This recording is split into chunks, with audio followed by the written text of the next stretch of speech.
पहला पाठ उत्पत्ति ग्रंथ 3 वचन 9 से 15। वचन 20। प्रभु ईश्वर ने आदम से पुकार कर कहा, तुम कहाँ हो? उसने उत्तर दिया, मैं बगीचे में तेरी आवाज सुनकर डर गया, क्योंकि मैं नंगा हूँ और मैं छिप गया। प्रभु ने कहा, किसने तुम्हें बताया कि तुम नंगे हो? क्या तुमने उस वृक्ष का फल खाया जिसको खाने से मैंने तुम्हें मना किया था?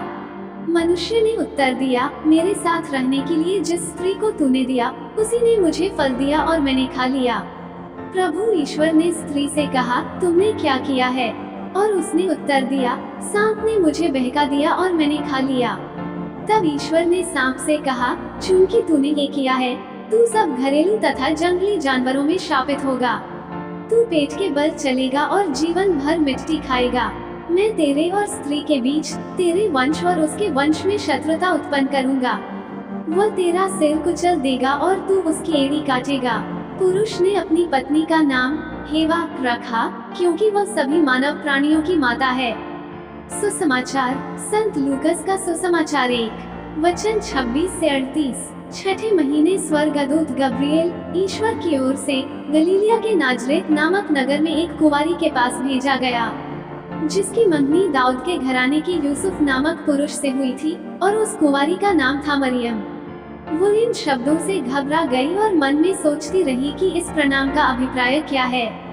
तब स्वर्गदूत ने उससे कहा, मरियम, डरिए नहीं, आपको ईश्वर की कृपा प्राप्त है। देखिए, आप गर्भवती होंगी, पुत्र प्रसव करेंगी और उनका नाम ईसा रखेंगी। वे महान होंगे और सर्वोच्च प्रभु के पुत्र कहलाएंगे।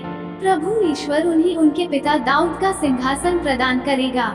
वे याकूब के घराने पर सदा सर्वदा राज्य करेंगे और उनके राज्य का अंत नहीं होगा। पर मरियम ने स्वर्गदूत से कहा, ये कैसे हो सकता है? मेरा तो पुरुष से संसर्ग नहीं है। स्वर्गदूत ने उत्तर दिया, पवित्र आत्मा आप पर उतरेगा और सर्वोच्च प्रभु की शक्ति की छाया आप पर पड़ेगी। इसलिए जो आपसे उत्पन्न होंगे वे पवित्र होंगे और ईश्वर के पुत्र कहलाएंगे। देखिए, बुढ़ापे में आपकी कुटुंबिनी एलिजबेथ के भी पुत्र होने वाला है। अब उसका, जो बांझ कहलाती थी, छठा महीना हो रहा है, क्योंकि ईश्वर के लिए कुछ भी असंभव नहीं है। मरियम ने कहा, देखिए, मैं प्रभु की दासी हूँ, आपका कथन मुझ में पूरा हो जाए। और स्वर्गदूत उसके पास से चला गया। मनन चिंतन। आज माता कलीसिया माता मरियम के निष्कलंक गर्भागमन का महापर्व मनाती है। ईश्वर ने संसार से प्रारंभ से ही माता मरियम को संसार के मुक्तिदाता की मां बनने के लिए चुन लिया था। ईश्वर की यह योजना बहुत पहले से ही उनके मन में थी, और इसीलिए हमारा विश्वास हमें बताता है कि माता मरियम को शुरू से ही प्रभु ने पापों से, विशेषकर आदि पाप से मुक्त रखा था।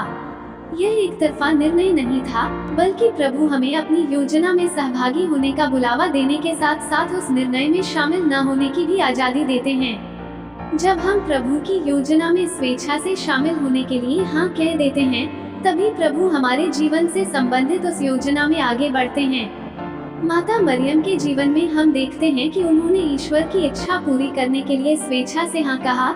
इसका मतलब ये था कि माता मरियम के उस जवाब के बाद जो भी परिणाम हो, वे उसका सामना करने के लिए तैयार थीं। उनके पास इस बात की स्वतंत्रता थी कि यदि वे चाहती तो ईश्वर की योजना में शामिल होने से इनकार कर देती, लेकिन उन्होंने ईश्वर की मर्जी को स्वीकार किया, जिसके परिणाम स्वरूप वे न केवल ईश्वर की माता बनी, बल्कि पीढ़ी दर पीढ़ी सब नारियों में धन्य कहलाई। माता मरियम सदा सारी मानव जाति के लिए प्रार्थना करते रहें। आमीन।